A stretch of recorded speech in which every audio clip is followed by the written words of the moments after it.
Hey guys, it's Godbars here, the self-proclaimed hip-hop historian, and this is the 212th episode of my series, where I grab a vinyl from my collection, talk about why I love it, what influence it has, and what its place is in the grand scheme of hip-hop.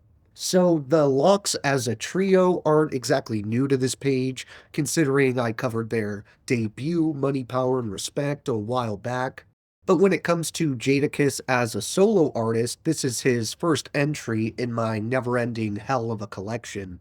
It isn't for a lack of wanting to cover him, though. I've been keeping an eye out for both his debut, 2001's Kiss the Game Goodbye, as well as his sophomore LP here, 2004's Kiss of Death. And I had been trying to find both for years now, but it just so happened that I came across this one first, so that's the one we're going to talk about today, mainly because it was re-released in the last month or so.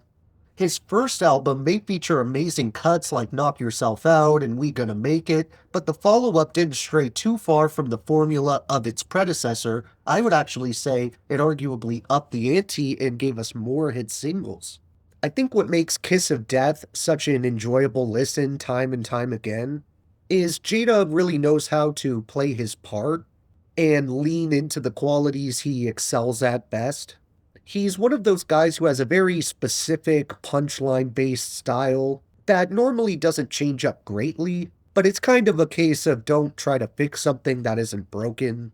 Because when you think about it, Jadakiss tackled the verses that the Lox did with Dipset a while back with the same approach and vigor that he's always had.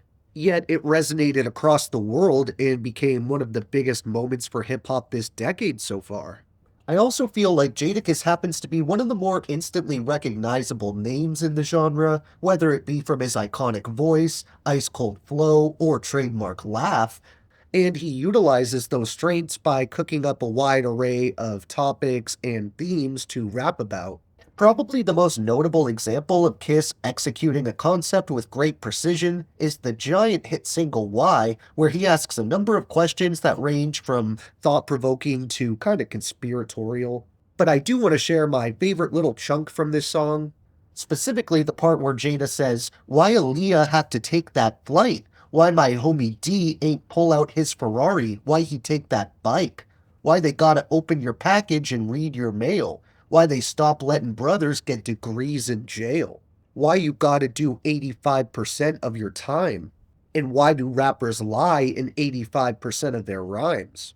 Why a man always want what he can't have? Why I can't come through in the pecan jag? Why did crack have to hit so hard? Even though it's almost over, why black men can't get no jobs? Why they come up with the witness protection? Why they let the Terminator win the election? Come on, pay attention." I don't feel like Kiss of Death gets nearly enough credit for just how seamlessly Jadakiss was able to transition from these more serious, straightforward, no bullshit street rap moments to a more loose and fun-spirited song like Shine.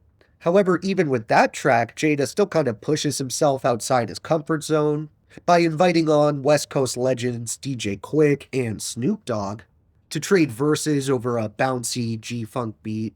I already listed a few of the guest appearances throughout this video so far, so I might as well just get all the featured artists out of the way now, with the other guest appearances coming from Nate Dogg, Mariah Carey, Pharrell, Sheek Louch and Styles P, of course, as well as Kanye West and Eminem.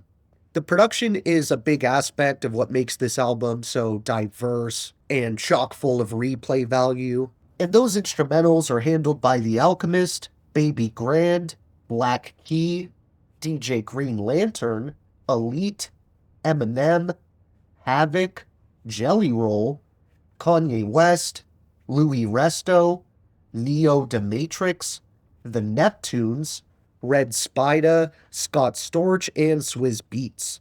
Now that I have that part out of the way, I can get back to the actual lyrical content on Kiss of Death, because despite there being no shortage of quality moments, there really isn't any competition when it comes to my favorite song personally, which is hands down By Your Side, not only for the ridiculously dope beat, but because it's another one of those moments where Jada kind of thinks outside the box with the structure of the verses, writing the bars in a way where he kind of allows the sample to finish off every fourth line. It's gonna be a little tricky to share a verse from this song because of that sample coming in pretty frequently, but I'm just gonna power through and read the By Your Side vocal sample as if he's rapping it as well. He sets this track off in that way only Jadakiss can, saying, "It makes me strong. It gives me the strength to bang out and make these songs. If I do it on the spot or if it takes me long, they can't stop me, even if my brakes was on. I'm still by your side. I'm always here. Nobody's perfect. Life ain't always fair. I used to not give a fuck. I ain't always care. When it's too hot for the hammer, you know the hawk is right by your side. Until you get to the car and you gotta get through the D before you get to the R. If I don't get you today, then I'ma get you tomorrow. As soon as you come out your crib, I'ma be right by your side.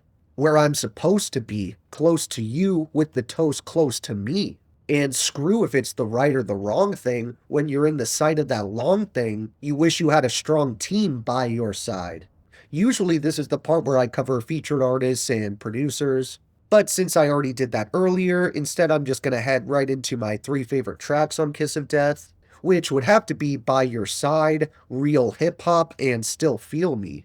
I'm gonna leave out some of the songs I brought up by name already, like Shine or Why, so I can make room for honorable mentions like What You So Mad At, Bring You Down, Time's Up, You Make Me Wanna, Hot Sauce to Go, Getting It In, Air It Out, and Welcome to D Block. Thank you for watching my 212th video. Next up, we have someone who's commonly put in the same conversations as Jadakiss, to the point they actually had a verses before the Dipset one. So look for that upload, and if you enjoyed, be sure to like, subscribe, and let me know what your favorite moments off this killer sophomore album are. Don't forget to have a great day, and I'll see you next time, okay? Alright.